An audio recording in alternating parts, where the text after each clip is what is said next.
Julie, I think that too.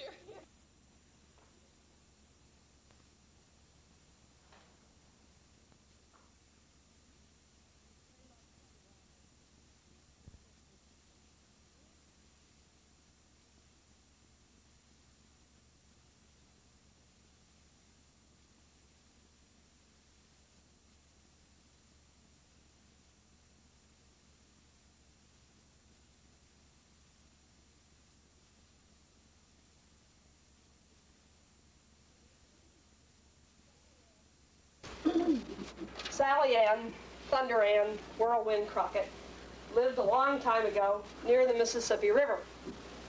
Her husband was Davy Crockett. That lady was made of thunder with a little dash of whirlwind. Now, she could do most anything. She could smash a litter of wildcats. She could out-scream an eagle. She could out-claw a bear. She could skin a bear faster than an alligator can swallow fish. She walked like an ox. She ran like a fox. She could cross the wide Mississippi without getting her feet wet, and she could jump across the Grand Canyon with both eyes shut. But as I say, she could do most anything she wanted, and she was never scared of anything, ever. But she never bragged, and she never fought a man, woman, or critter, unless she had a good reason. Now, also near the Mississippi River lived Mike Fink. Mike Fink was a bad man, always picking fights. No man would fight Mike Fink because he could beat anyone, except his enemy, Davy Crockett. Their fights always ended in a draw. One day, Mike Fink went into a tavern, jumped up on the table, and he roared. "I'm half wild horse and half alligator. The rest of me is crooked nails and red-hot snapping turtles. I can outshoot, outrun, outfight any man. And if there's any man who says I can't, let him come up here and fight." Well, no man would fight bad man Mike Fink, but Davy Crockett was in that tavern, and he was sick of Mike Fink's bragging. "You don't scare me," said Davy. "In fact, I bet you can't even scare my sweet little wife, Sally Ann." "I'll bet you a dozen wildcats I can scare her teeth loose." And the bet was made. One night, by the river, Mike Fink found an alligator, skinned it, crept inside the skin, and he crawled along the river. And he saw Sally Ann out for her nightly walk. He crawled over, he poked his head here and there, he opened the jaws wide, he let out a horrible cry, he nearly scared himself out of the alligator's skin. Well, Sally Ann wasn't scared, not a bit. She just walked around that alligator like it was a dead stump. So Mike got up on his hind legs, and he put his big paws around Sally Ann. Well, Sally Ann, Thunder Ann, Whirlwind Crockett didn't let just any critter hug her. Her rage rose higher than a Mississippi flood. Her eyes flashed lightning. The night sky turned to day. Mike Fink was scareder than a raccoon looking down a rifle barrel. "That's enough, you worm," said Sally Ann. And she took out her toothpick that she carried in her belt. And it was a Bowie knife. With one slice, she sliced off that alligator's head, and it flew 50 feet into the Mississippi River, and she could see that it was just bad man Mike Fink playing a trick. "You worm, scaring a lady out on her evening walk. You stand up and you fight like a man." And she threw down her toothpick, and she rolled up her sleeves, and she battered Mike Fink until he fainted. She was still in a rage, but she never hit a man when he was down, so she just walked off. Well, Mike Fink didn't wake up until the next day. And he couldn't very well go back and explain to his friends that he'd been beaten by a woman. So he bragged instead. He said, I was followed by an alligator, and I was full of fight, and I cut my way out, and here I am. But a bet's a bet. And so he went out, and he caught a dozen wildcats, and he gave them to Davy Crockett. But that's not all. Sometime later one evening, Sally Ann was out for her nightly walk, and she met Mike Fink along the Mississippi River. And her rage rose higher than a Mississippi flood, and lightning flashed from her eyes, and it turned the night sky to day. She scared Mike Fink so bad, she scared his teeth loose. And ever after that, Mike Fink had a mouthful of loose teeth, and every time he bragged, they rattled.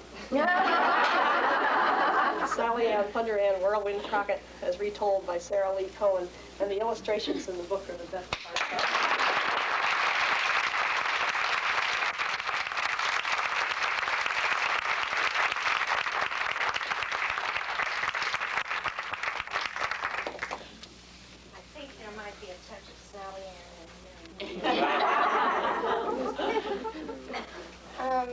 I honestly am here without the program, but I think the next is Aggie Griser, who is a familiar face in Rye in that she has been in the schools doing assemblies. And last year, she came and helped us when we were working, offering a workshop for children with learning disabilities and having them learn how to tell stories.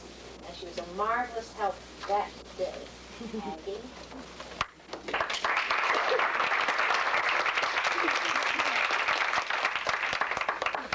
I have a prop too, a musical one.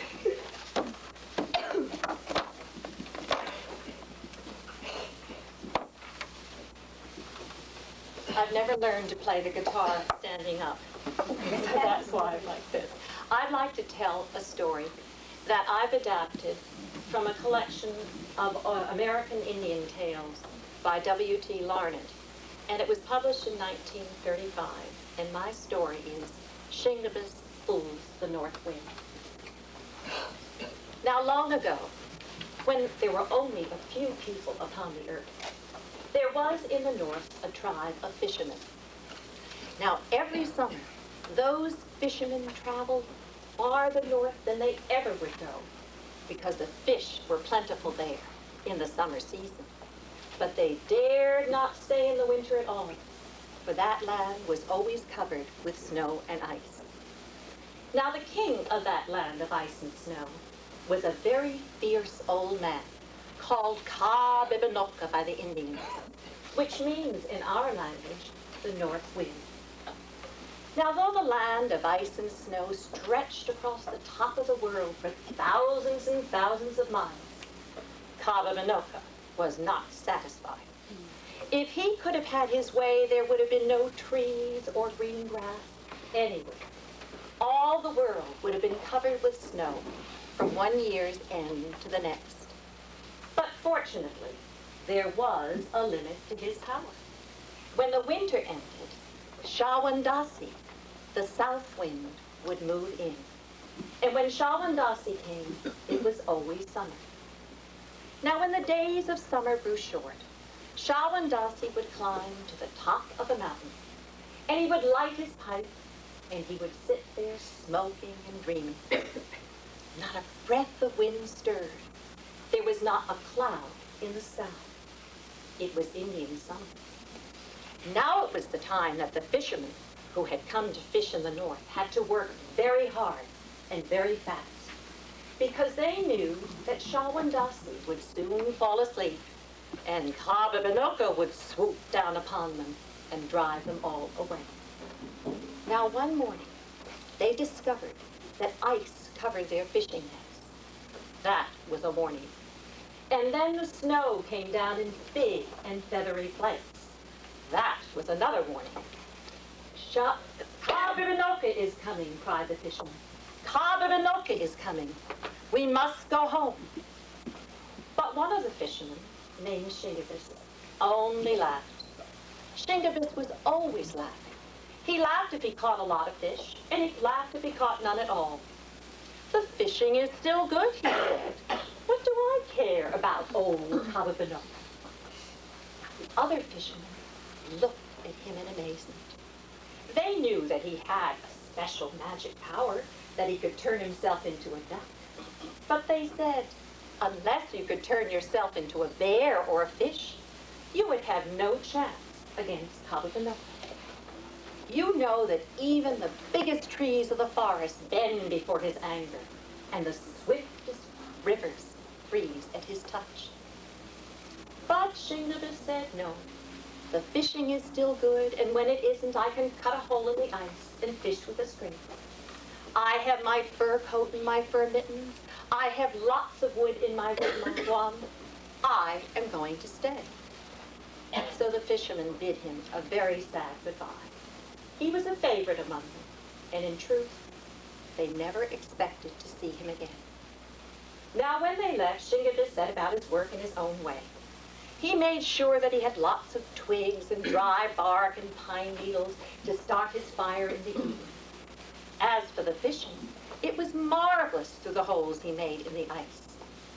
Now the snow by this time was quite high, but it was frozen so hard on top that his feet did not sink through it, and he could walk right on top of it. So at night, he would come home trailing a long string of fish behind him, singing this song. Kabibinokka, ancient man, come and scare me if you can.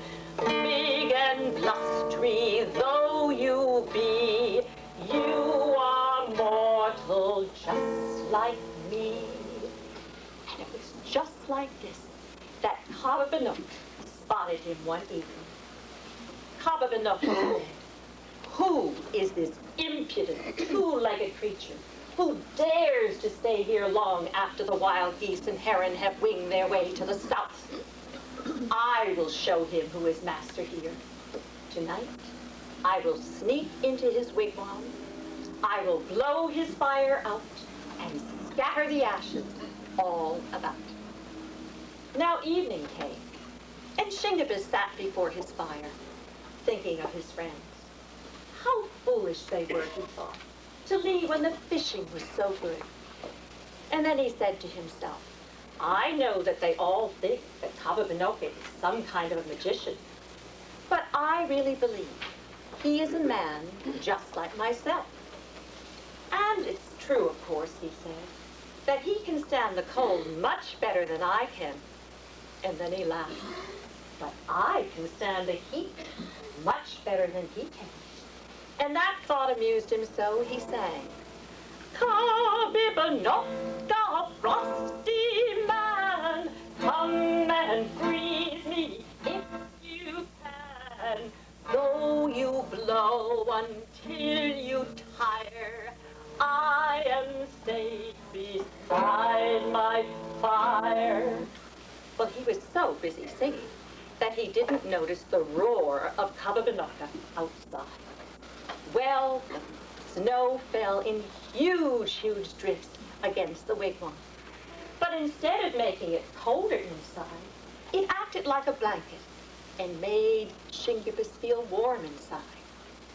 Kababinokka realized his error, and he was angry. And through the smoke vent he shouted, and his voice was so horrible, it would have scared most people. But Shingebis laughed. It was so lonely there in the north that he was glad to hear a little bit of noise. Is that you out there, Kababinokka? Shingebis cried. If you keep on blowing like that, you'll be careful. You'll burst your cheeks. Well, Kababinokka was furious, and he sent such a wind that the curtain of buffalo hide that formed the doorway of the wigwam flapped and rattled and rattled and flapped. But that didn't bother Shingebis. Shingebis called out and said, Kababinokka, why don't you come in and warm yourself by my fire? Now with these jeering words, Kababinokka decided to come inside that wigwam, and he burst through. Oh, what an icy blast. It filled the wigwam like a fog.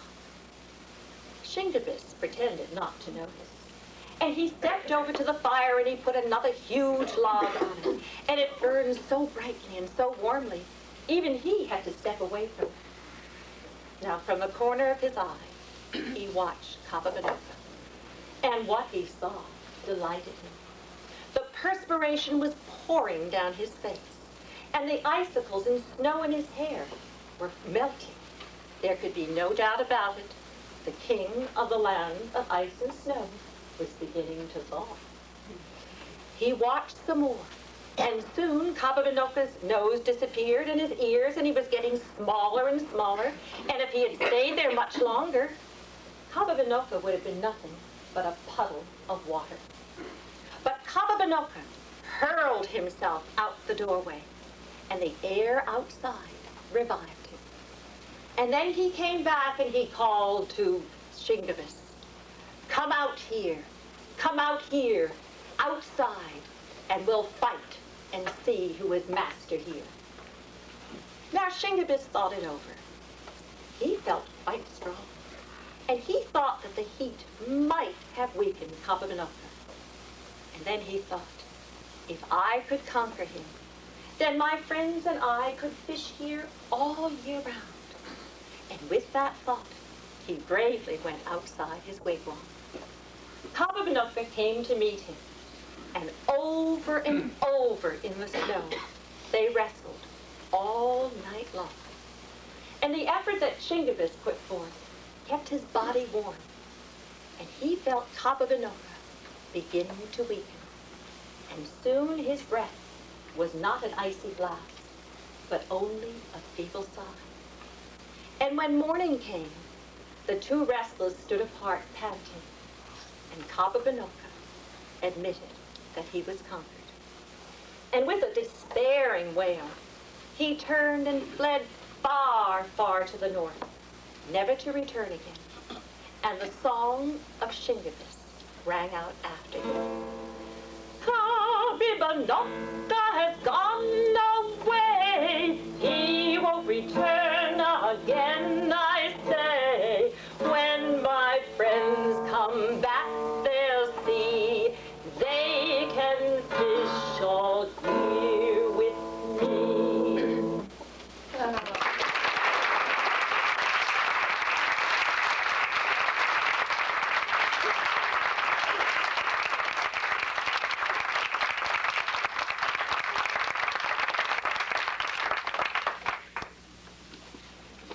Aggie is co-president of the Westchester Storytellers Guild, if you would like to ask for any questions about that over lunch or something. Our next storyteller is Marylin Iarusso. For years, I've been walking around with this in my hand. It is a list of stories to tell and to read aloud, compiled by Marylin Iarusso, who is a storytelling specialist with the New York Public Library. And she and Barbara Rollick, who is the children's coordinator for the New York Public Library, are both here. And I just happened to overhear Barbara Rollick saying to someone else, oh, Marylin, she is our sterling storyteller. That's a terrible thing to do to someone. Well, the other thing that is of interest to you, in case you did overlook it, in the winter issue of the American Educator, there is an article that was written by Marylin Iarusso. I don't have a paper clip to point out specifically, but take my word for it. You all know where it is. Marylin.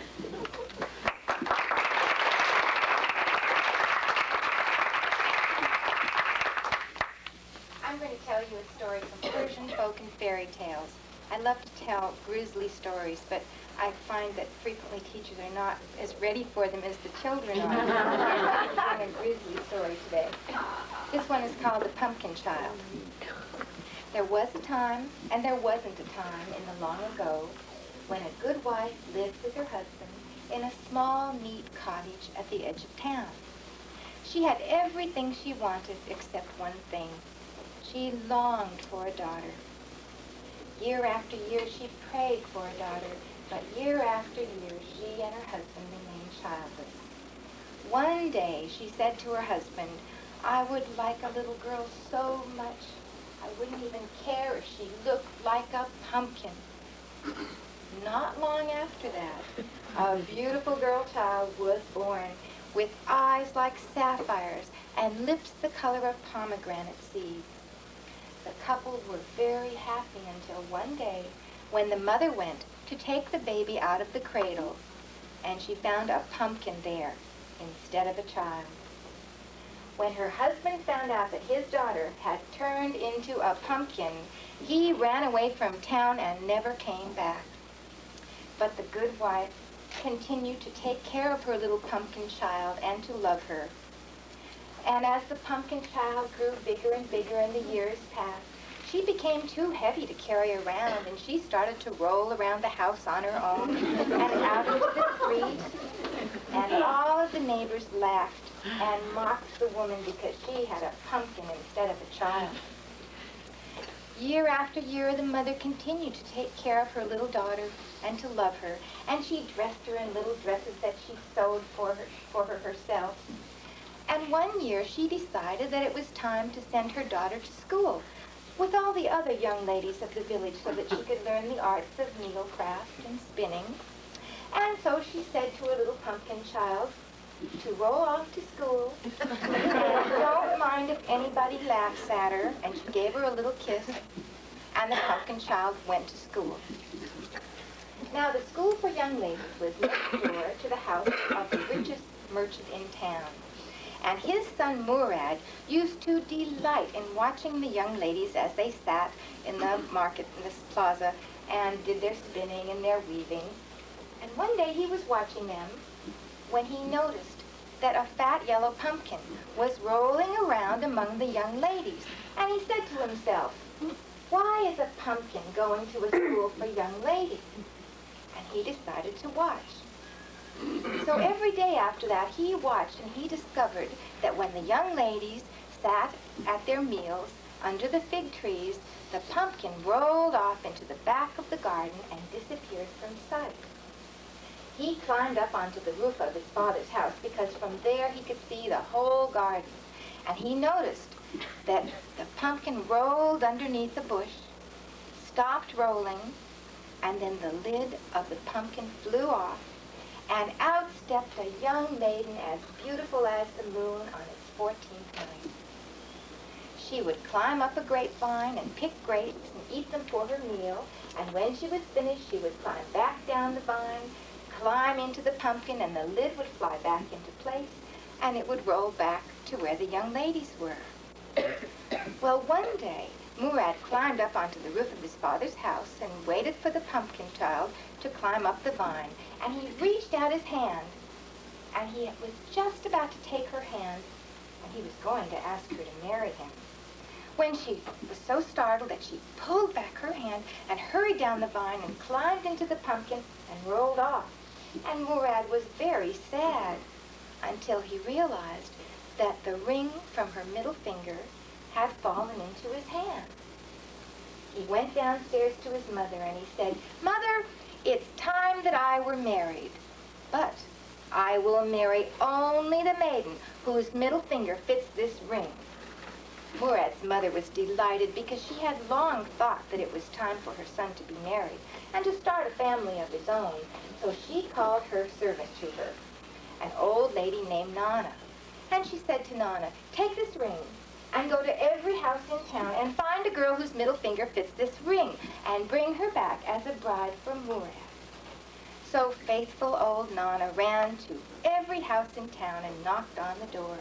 And when the people asked her what she was doing, she told them that the merchant's wife had sent her to find a wife for Murad, her son. And Murad would marry the girl, rich or poor, whose middle finger fit this ring. And when the girls heard this, they were very excited. And some of them tried to starve themselves so their fingers would grow thin enough to fit the ring. And some of them stuffed themselves with bread and honey so that their fingers would grow more plump. But the ring fitted none of them. And at last, old Nana came to the house at the edge of town. and she knocked on the door, and she called out, "Is there a young lady living inside?" "Don't laugh at me," said the mother. "Don't mock me. Because I wish too much for a daughter, I was sent a pumpkin." "What?" said Nana. "Show me the pumpkin." And the pumpkin came rolling out of the house. Nana started to laugh. "Don't laugh at me," said the mother. "Why do you want to see my pumpkin, child?" And so Nana held up the ring and she said, "My mistress, the merchant's wife, has sent me to find a bride for her son Murad, and he will marry the girl, rich or poor, whose middle finger fits this ring." And at that moment, a slender, delicate hand came out of the side of the pumpkin. And when they tried the ring on its finger, it fitted perfectly. Nana was frightened, and she hurried back to her mistress to tell her the news. And the mistress and her husband said, "Our son can't marry a pumpkin." But Murad said, "Nana, bring the pumpkin here to me." And so Nana hurried back, and soon the pumpkin came rolling into the house. And when Murad saw the pumpkin, he said, "The middle finger of this pumpkin's hand fits the ring, and I will marry this pumpkin or no one." Well, Murad's father shouted, and Murad's mother cried, but it was no use because Murad insisted. And so the wedding was held, and everyone laughed because the richest and handsomest man in town was marrying a fat yellow pumpkin. After the wedding, Murad took his bride away to live in a house on the hills, far away from anyone who could laugh at her, and he took care of her himself. And then one night when he was asleep, the lid of the pumpkin flew off, and out stepped the young girl who was as beautiful as the moon on its 14th night. And she gave Murad a kiss on the cheek. And Murad opened his eyes and said, "It's the girl in the pumpkin. How were you released?" And she said, "Your love released me. I would never have been set free if you had not loved me when I was the pumpkin." After that, Murad and his wife lived together happily for many years, and they always kept the pumpkin shell in the corner of the room to remind them of the days when Murad had loved his wife even though everyone else had laughed at her.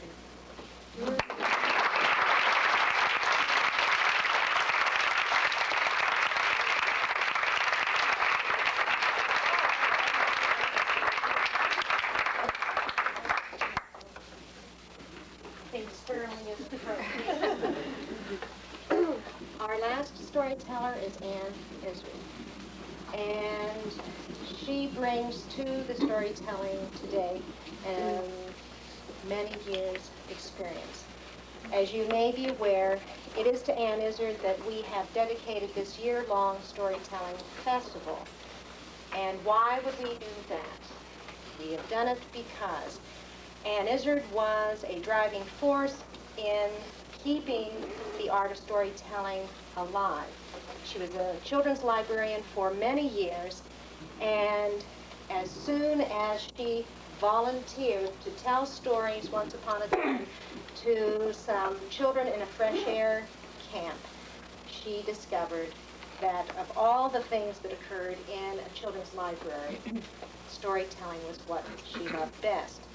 So as a result of that, she founded the Westchester Storytellers Guild. She's taught numerous individuals to love and tell stories. Judy Greenfield is a student, Aggie Griser is a student, I'm a student, and there are so many others. There are so many things that could be said. All right, Anne, please.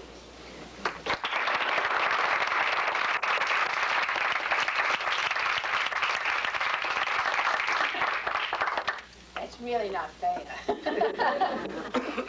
In the first place, it's very hard to follow these storytellers.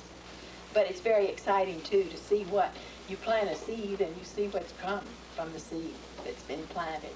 And I am retired now, but I'm still interested in storytelling and still telling stories. And what I find is most exciting is finding new stories to tell and new audiences. So when I was trying to find, they said pick a Southern story. And it can't be but 10 minutes. And I thought, well, of course, I love to tell jack tales, but everybody here has been learning how to tell stories, and everybody tells jack tales when they're learning how to tell stories. So I will not tell a jack tale. And then I remembered a story that I found in a book that came out this year called Someone Saw a Spider. And I hope it's one that you haven't heard, because it's kind of fun not to know the end of a story. And it comes from the South. And it's called Spider Goes A-Courting.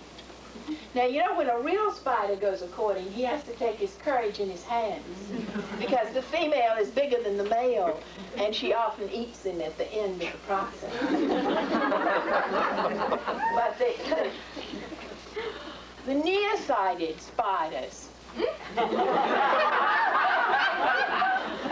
can tell whether they've gotten to the right web or not by the feel of the web. And they play a little tune on the web and know whether their mate is inside. And they say that some spiders bring flies all wrapped up as gifts to their bride. And the black widow spider is named that because she sometimes eats the suitor after he becomes a taste instead of just a suitor. But spiders are supposed to be good luck emblems for all kinds of weddings. They say in Britain, if you find a spider on your wedding dress, you will have health and wealth and happiness all of your life. And in the South, they say the same thing. And this is a story of Spider being a matchmaker in the story of Sally Maud and Zachary D. and Auntie Longlegs. Well, down in the Ozarks, just a short way from Bean Hollow, and a hop, skip, and a jump from Henson's Ford, there lived a lady named Sally Maud. And Sally Maud was a sight to see. She had dimples in both cheeks. She had freckles across the bridge of her nose, and her hair was the color that the frost turns the maples in the wintertime. And oh, she was so pretty. She was hardly as big as a grasshopper, and just as lively on her feet. And there wasn't a man or a boy in those parts that didn't hanker to make Sally Maud his bride. Except Zachary D. And Sally Maud, she didn't bat her blue eyes at one of them. She just tossed that fiery head of hers and she said, "I'll marry the one that treats me best." And then she added, "and brings me the best treats besides." And boy, did that start a scramble. All of the men galloped off to town, and they came back with tins, and they came back with sweets in tin boxes, and scents in bottles, and calico and curios and everything you could think of, until the porch in Sally Maud's house was piled up with more goods than you could find in the store. Except Zachary D. And he just sat back in his chair and he whittled on a new whistle. And he watched all those things that were piling up on that porch.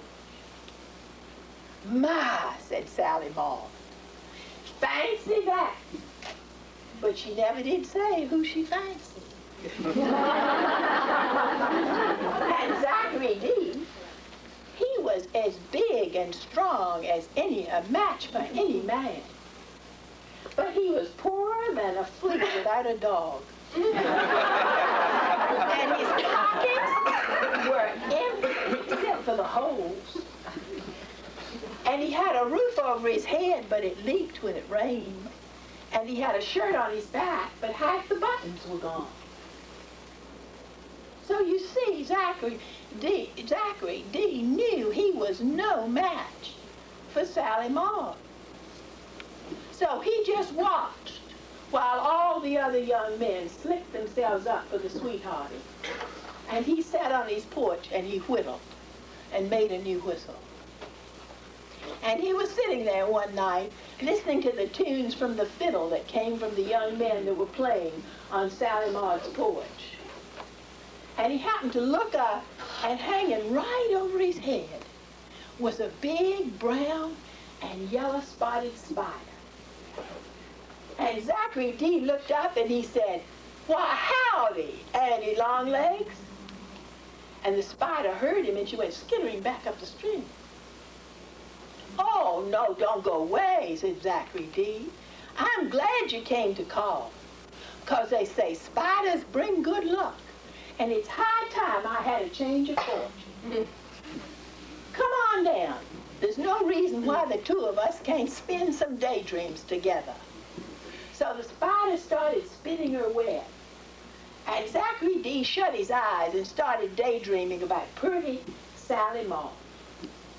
He may have dozed off for a minute, but he opened up his eyes and he looked up and he said, "Thank you, Andy Longlegs," because he thought the idea he'd gotten had come straight from that spider. And he went to his cupboard and he rummaged in his cupboard and he found his dead and gone granny's tortoiseshell hairpin. Now, he never had any use for that tortoiseshell hairpin. It was no good for a fish hook. And he never knew what to use it for. But now he knew. And he went out and he buried that tortoiseshell hairpin under a pitch pine that was not too far from Sally Maud's house. Did that just at the rising of the light. And then he came on back home and he made himself a batch of hoe cakes and had himself a good breakfast. And then he started in the full light of day back to Sally Maud's, whistling as he went. But he didn't go alone, because hanging from his finger on her web was Andy Longlegs, the spider. When he got close to Sally Maud's house, he said, "Howdy." Sally Maud was sitting there in a clean black rocker looking at all her treasures there on the porch. And she looked up and she said, "Howdy, Zachary D." And then she pouted a little bit because she was kind of miffed that he hadn't been around courting like the other boys. And she said, "We don't see you around these parts very often." "No," said Zachary D. "But I'm out walking today, my dream spinner." "You're what?"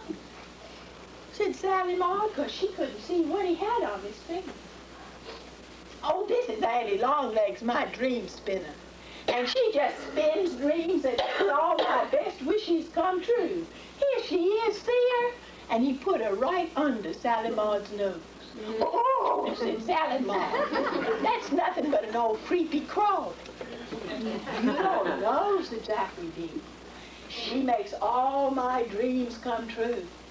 Why, do you know, just last night, she told me where to find a tortoiseshell hairpin." "She did? Whereabouts?" "She said it was buried under that pitch pine that's right near your house, and you can go see it if you please." Well, Sally Maud did please, and she went scratching under that pine tree, and before long she found that tortoiseshell hairpin. "Well," said Sally Maud. "My, yes," said Zachary. "It's all Andy Longlegs that did it. Now, I've no use for a tortoiseshell hairpin, and it would look right pretty in your red hair, so you can keep it if you like." And she stuck it in her hair that minute. And then she said, "Wait! Aren't you coming around tonight when the rest of the boys come?" "No, can't do that," said Zachary D, "because Andy Longlegs does her best spinning at night, and I can't leave her alone." And he settled the spider on his shoulder and he walked off, leaving Sally Maud with her mouth hanging open. Well, that night, they were sitting there talking, just Zachary D and Andy Longlegs. But all of a sudden, another idea hit, and he said, "Thank you, Andy." And he went to his cupboard and he rummaged in it, and he found his old granddaddy's watch. Now, that watch hadn't ticked and ticked in 50 years, but the chain on it was as good as new. So he unhooked the watch from the chain, And he took that chain and he buried it under a rock that was halfway between Sally Maud's house and his house. And the next morning he said to Auntie Longlegs, "Come along, Auntie Longlegs, we got to go for a little walk." And he took her down out of her web again and started walking over to Sally Maud's house. And Sally Maud was sitting on the porch and patting the hairpin in her hair. And she said, "Good morning, Zachary D. You walking your dream spinner again today?" "Yes, I am," said Zachary D. "Did she tell you anything to look for this morning?" "Yes, she did. She worked hard last night and she told me that there's a silver chain hiding very near us." "Where?" said Sally Maud. And Zachary D. said, "Where?" to the spider. And he swung her around so it looked like she pointed her hind leg and he said, "Right under that rock, darling." And Sally Maud went. They went hand in hand with that rock, and you know Sally Maud found that silver chain right there under the rock. "Well, I never," she said. And Zachary D. said, "Well, I never either. That's all Auntie Longlegs doing. She makes all my dreams come true. She's a good friend to have, I can tell you." And he put her up on his shoulder again. And then he said, "Now, I've no use for chains. And Auntie Longlegs, she spins her own chains. So you can have that silver chain to keep if you want." And he fastened it around Sally Maud's pretty neck. And she got all smiley and dimply, and she looked up at him and she said, "Oh, Zachary D., come on up and sit on the porch for a while." "No, I can't do that. Auntie Longlegs is all tuckered out. I've got to take her home so she can rest. Goodbye." And off he walked to his own cabin, leaving Sally Maud's. Well, if there was any music coming from Sally Maud's porch that night, Zachary D. and Auntie Longlegs didn't hear it. So maybe she sent all her suitors home so she could get a good night's sleep. But I tell you, Zachary D. didn't get his 40 winks because he was worried to death. He didn't have another idea, and his cupboard was picked clean of things to give Sally Maud. So how was he going to court her anymore? And he looked at Auntie Longlegs, and just like that, the idea came to him. And he said, "Auntie Longlegs, you've done it again. I thank you," because he knew just what he was going to do. The next morning, he went to walk right by Sally Maud's early in the morning. And there she sat with the silver chain around her neck and the tortoiseshell hairpin in her hair, and she was waiting on the steps for him, and she looked as pretty as a morning glory. And she said, "Hi, Zachary D. Are you walking your dream spinner this morning?" "No, she's plumb tuckered out because she worked so hard last night." "But did she tell you anything to look for this morning?" said Sally Maud. "Yes, she did. Yes, she did. She told me that I had to get myself a handful of new nails and fix my roof before it rains." Well, Sally Maud was very disappointed. But she still liked to go treasure hunting, so she said, "Whereabouts you going to get the nails?" "Here," said Zachary D. "Here?" said Sally Maud. "Yes, right here. Haven't you got any nails?" Now, it just happened that Henry Britt, the hardware store man, had given her a whole bucket of new nails, and they were sitting right there on the porch. And Sally Maud laughed, and she said, "You can't fool that spider, can you?"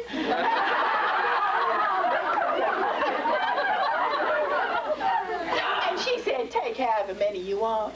And he picked up a big handful of the new nails, and she said, "While you're up on your roof, mending your roof, I think I better fix that shirt of yours. You leave it here, and I'll sew the buttons on it for you." So, Zachary D. went off to mend his roof, and Sally Maud sat, and she put new buttons on that shirt, and she washed it, too, and ironed it. And I tell you, he looked pretty smart the next day when he came walking by Sally Maud's house. And he was just a-rocking on his feet and saying, "Good morning, Sally Maud. Good morning, Zachary D. Is your dream spinner with you today?" No, she's not. She's plumb tucked out because all that pounding on the roof just ruined her hearing. And she's been mending that web all morning. But she did tell me what to get. She said I needed to get some calico curtains to keep the sun out of her eyes while she was working. I've got some calicos, said Sally Mom. Well, that's nice. Addie thought you might have. And I can make the curtains, said Sally Mom. Well, now Addie Longlegs would really appreciate that. So all day long, she stitched and she sewed and she cut. And that nice Zachary and Addie Longlegs pulled the curtains tight, and they were nice and snug in their house. And I tell you, that was just the beginning.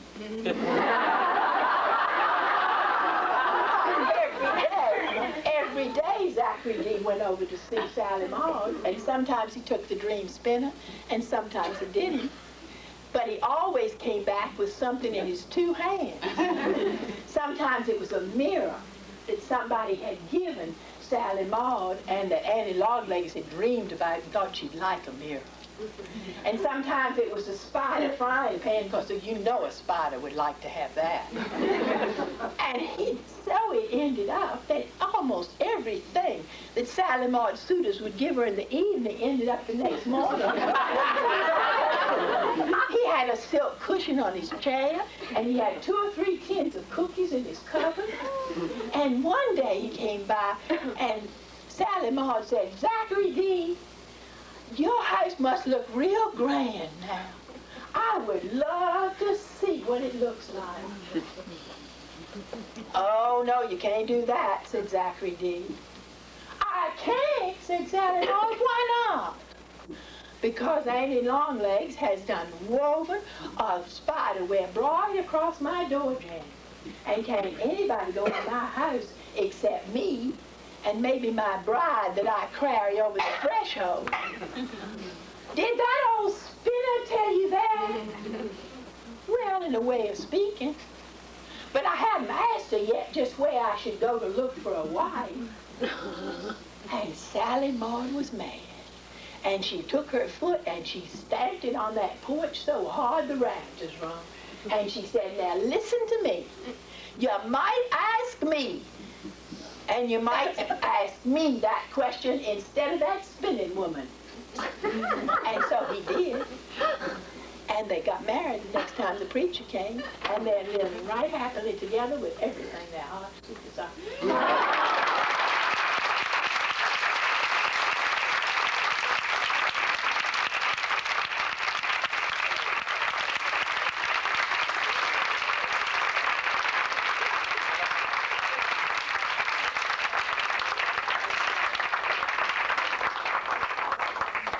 Wonderful ending to our morning session.